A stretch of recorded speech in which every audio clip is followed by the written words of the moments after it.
Hello everyone, it is Sabra from Hoof Falls and Footfalls, and on this live video I wanted to go over a discussion and a chat about a lesson plan that I used for both my adaptive riding lessons or therapeutic riding lessons and also my traditional lessons. That was for my students that were just starting this year, so brand new students to me, and also those that were returning after a significant break due to our summer break between lessons. So we'll be going over this. This is lesson plan 1 for the year, and the primary focus was reining and transitions, mostly walk, halt, walk transitions. There were a couple students that ended up doing walk, trot, walk transitions, and I'll discuss how we adapted from there. But I will share a link to the lesson plan or lesson flow down in the comments below after I'm done doing this live video so that you guys can see the layout. And it has all the different horsemanship objectives listed for groundwork as well as the riding objectives. And then you can take those objectives and customize them to make them specific and measurable depending on the student that you have in that class or the students that you have in there if you have a group lesson going on. So here on the screen of my tablet, I've got a sample setup of what it looked like this first lesson back. The arena setup was very simple. I had 4 different colored cones, 1 in each corner, and I used these. They're the Eco Walker rubber number circles, and I just hang them up on my fence, and these are probably the best investment I've made the past couple years, and they're not super expensive, but they hold up really well. And then I just use clothespins to hang the numbers on there, and I will link these as well in the comments below after I'm done with this live chat. Please let me know if you guys have any questions, and I would be happy to answer them while I'm doing this live chat. I do have it open on my computer so I can pull up questions or see comments if you guys have any. All right, so let's get talking about the actual lesson plan and lesson flow.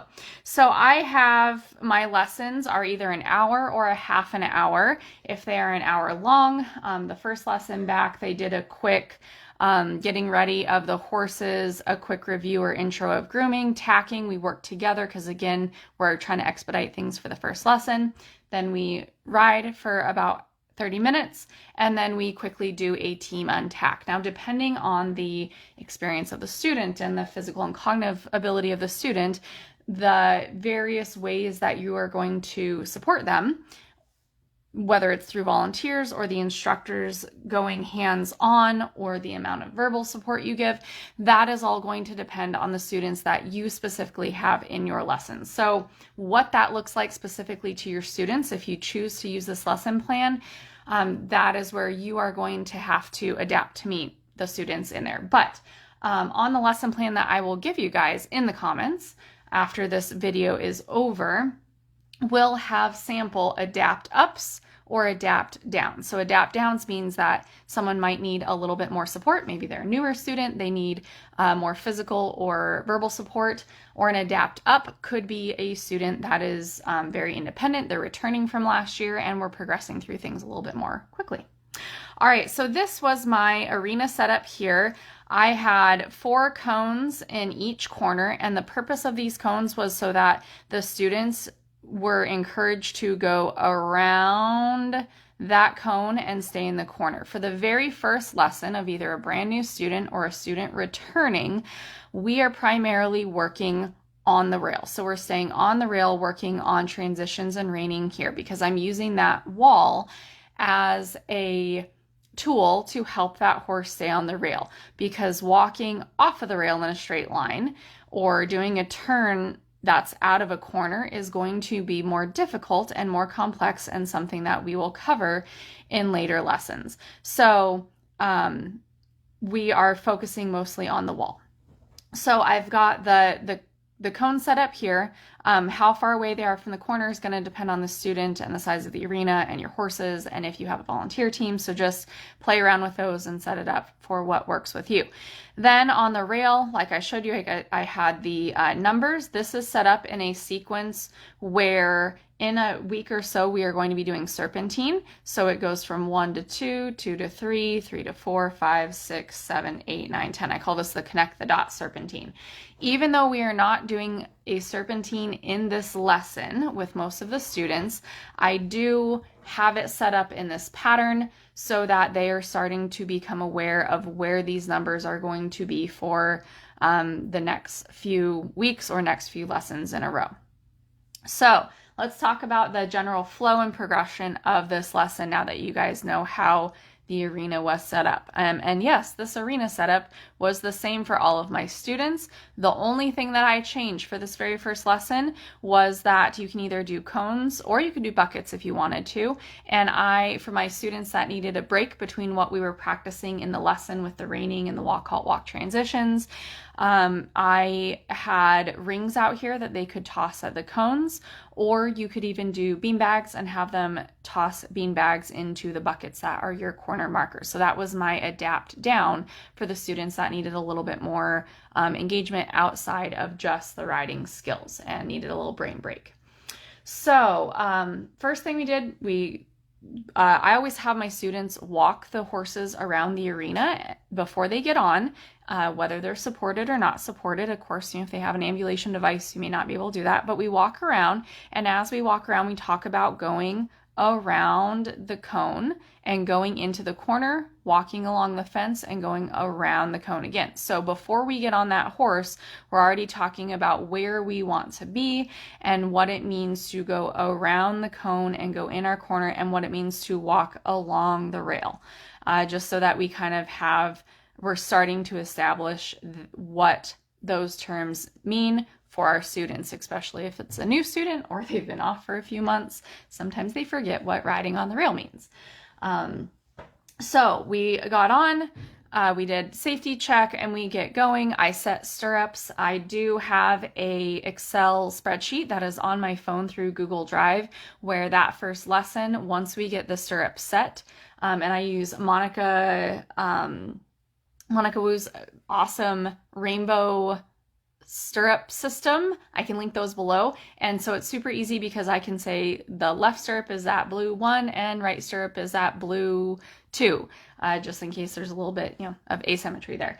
So that's really neat, and I have it in my Excel spreadsheet. So then when it comes to the next week's lesson, we're ready to go, and I can set those stirrups immediately for that student, which is pretty awesome and a huge time saver.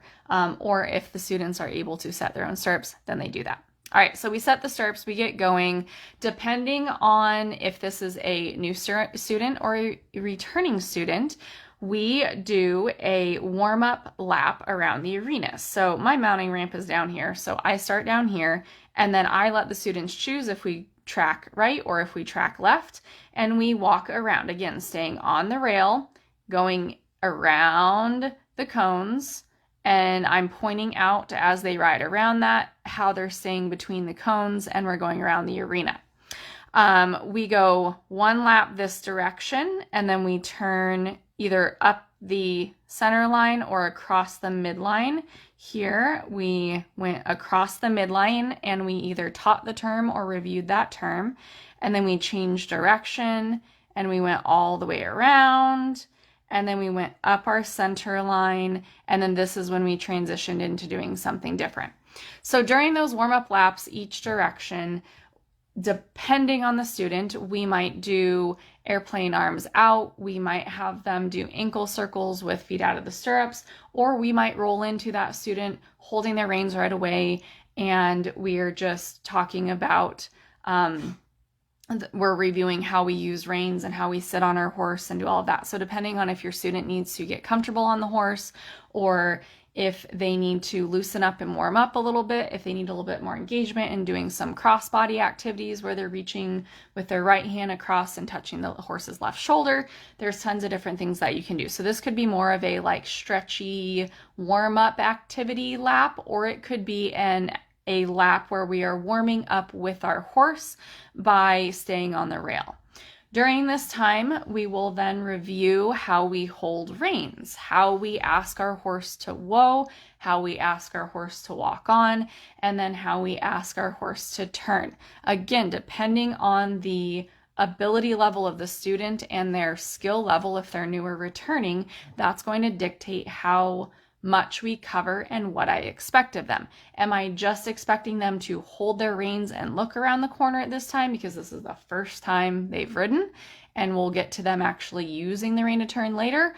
Or is this a student where we're rolling right into using our reins and even leg aids to turn that horse around the corner? So that's going to vary in that explanation depending on who you have in your lesson.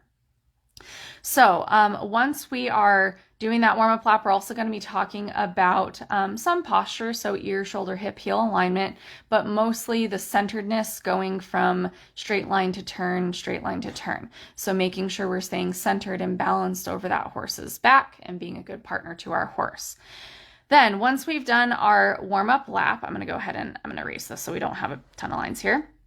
Then we're moving into more of our transition and reining review. So again, we're here at the center line. We're going to be using the rail again. So now we're going to roll into talking about, okay, how do we use our rein to turn that horse around the corner?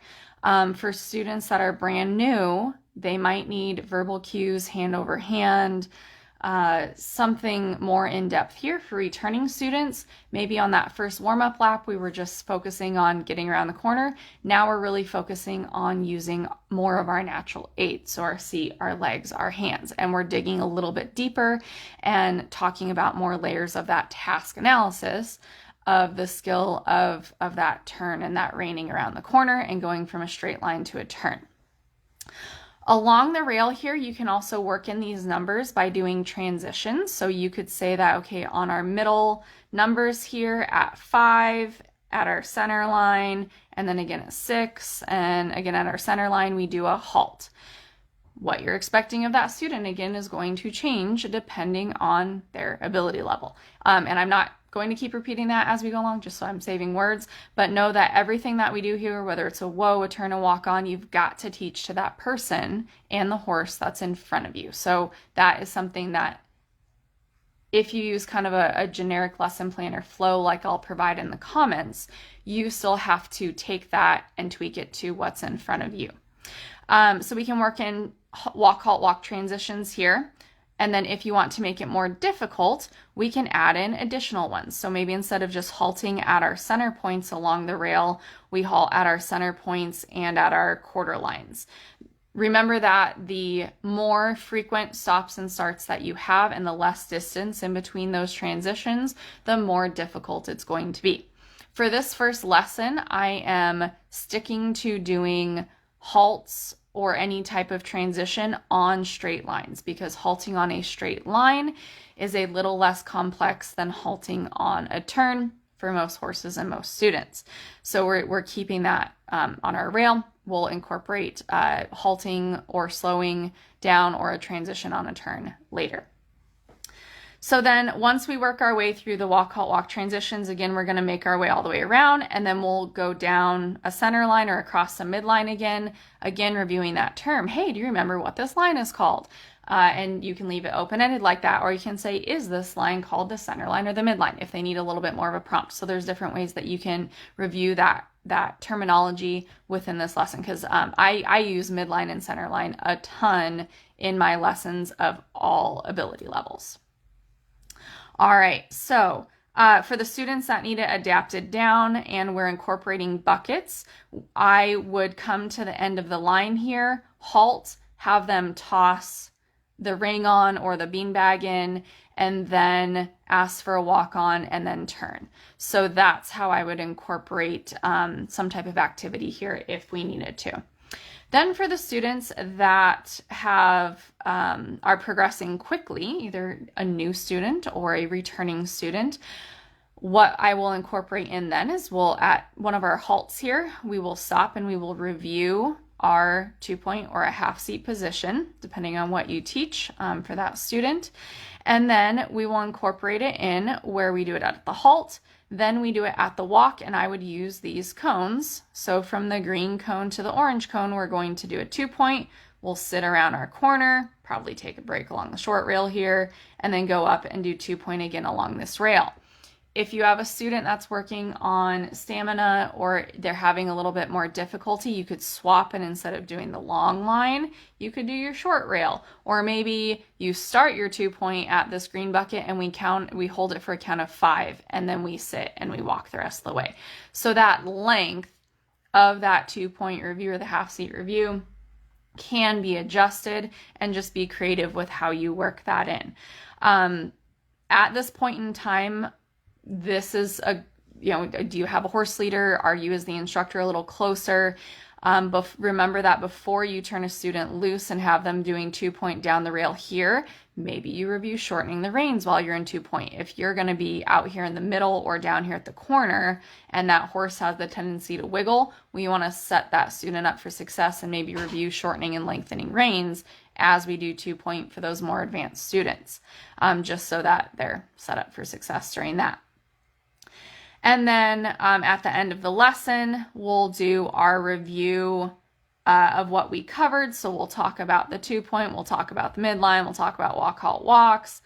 And then for cool down, pretty simple and easy, just walk around, and I will ask them to then do a change of rein across the midline or center line. They usually get to choose, and then they go demonstrate that change of rein with or without help, depending on what they're able to do. Then we'll review dismounting. It could be a regular dismount or it could be an emergency dismount.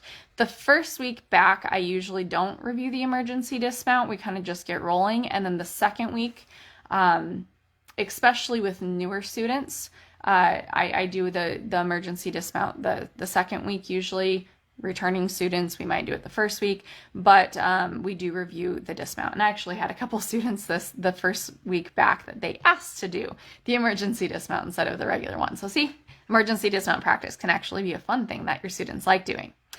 But this lesson back is pretty simple. If I had a more advanced student that was returning and they were walk, halt, or walk, trot, or walk, trot, canter last year, if we had a little bit of time at the end before we did our cool down lap, I would pull them in and we would do some lunge line work, just really quick of 2-point without hands. So airplane 2-point, 2-point holding reins without resting hands on them. And then we would Velcro up their reins and do posting with hands on hips. Depending on how that looks at the walk, then we might do just a quick, half circle of trot. Switch directions, and then do the same thing the other way. So there were 2 students that their walk, trot, almost walk, trot, canter, that we ended up fitting in a quick, just little review of our posting position, and we did a little bit of trot. There were some students that we got to this point on the lunge line, but they needed more review and more practice at the walk with the 2-point and the posting at the walk with hands on hips before we ended up getting to the trot. So that came in a later lesson. And then once they got off the horse, for the students that had the longer lesson, we went back, and for the sake of time, we did a team untack, so they had a lot more help. And as the student progresses on, we'll kind of even it out to where they prep their horse in the beginning, they ride, and then they're also responsible for untacking at the end. But when we're first starting back, or we have a brand new student, I personally heavyweight them preparing the horse versus putting that horse away if possible. Sometimes horse usage, you've got to flip it. But just know that the layout and the time breakdown of each of those components, for those of you that teach a longer lesson that incorporates grooming and tacking and riding and untacking, those can change a little bit as your student gets more experience, and as they need less help, and as those things become a little bit more automatic and they become a little bit more time efficient. So know that what it looks like from the first week to, even there was a big change even between first and second week for the brand new students. That layout, have a little grace with it and still slowly progress through things, but don't get stuck on it where we're spending the whole hour grooming and tacking. You can still, kindly and supportively move them through all the pieces that they need, and you just build in independence and a deeper understanding and a deeper demonstration of those skills that they learn as they progress through. All right, so let me know if you guys have any questions about this lesson plan or lesson flow. I will provide the lesson plan for you guys in the comments, and it is a sample lesson plan and flow. The objectives that are given on the lesson plan are very generic. There's like 7 in the horsemanship and the groundwork, and there's probably about 15 in the riding that are sample objectives that you could take and make them specific and measurable per that student. And it just kind of gets your brain flowing.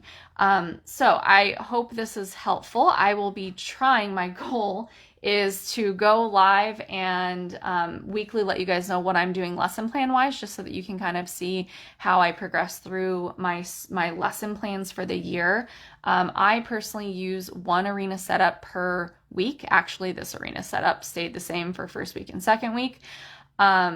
And I just keep it super simple, and what I do and how I utilize that arena setup is what changes in how my lesson plans grow and develop and stay interesting and engaging for those students. So make sure you check out that link. Visit hooffallsandfootfalls.com for more instructor-themed blogs and educational resources. Make sure you like and follow Hoof Falls and Footfalls, because you will get a notification when I go live. And then also check out my YouTube channel. You can search Hoof Falls and Footfalls, and that has the replays of most of my live videos. There's also a video section on my website that you can find all the videos. If you want more in-depth learning and education specifically for adaptive riding instructors, make sure you check out the Intuitive Instructor Club. That is not just me talking. That is myself and 3 primary other lead instructors that present information, as well as some guest presenters. And we have close to 70 hours of educational videos that, yes, count for continuing ed in our library, and we release at least 2 new hours of educational content every week. Or not every week. Ooh, that's a lot. I misspoke. Every month we release 2 new videos or 2 new hours of content. Usually that's split up into 2 to 4 videos of multiple instructors that are presenting information, and it covers disabilities, volunteer management, teaching theory, goals and objective writing, like tons of different stuff. So check out intuitiveinstructorclub.com, and I will see you guys on the next live video.